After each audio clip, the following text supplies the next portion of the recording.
जब मोदी जी मंच पे खड़े होकर मेरे पिता को देशद्रोही बोलते हैं, जब मोदी जी कहते हैं कि मेरे पिताजी ने कोई कानून बदल दिया अपनी मां से विरासत लेने के लिए, तो मेरे दिल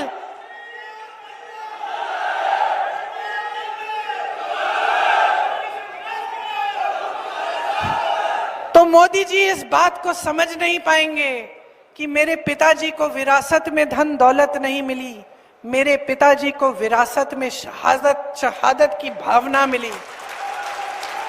आप समझ सकते हैं, आप समझ सकते हैं। इस देश के किसान हो, इस देश की मिट्टी आपने सींची है अपने पसीने से, अपने इतने बेटे भेजे हैं सरहद पे। जब आपके बेटे शहीद होते हैं इस देश के लिए, तो मैं जानती हूं कि आपके दिल में क्या भावना है, क्योंकि वही भावना मेरे दिल में है।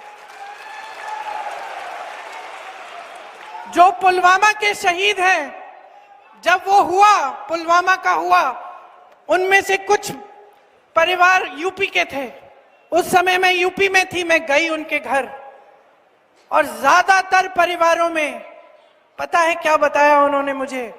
जो बच्चे बचे थे उन्होंने कहा दीदी हमको भी सेना में भर्ती होना है।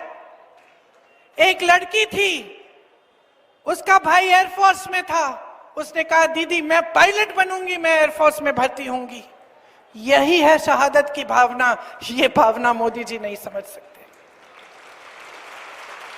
जो मोदी जी इंदिरा गांधी जैसी एक शहीद के बारे में उल्टी सीधी बातें करते हैं, जो मोदी जी इस भावना को देख के सिर्फ परिवारवाद देखते हैं, लेकिन देशभक्ति नहीं देखते, देश की सेवा नहीं देखते, वो इस भावना को नहीं समझ सकते।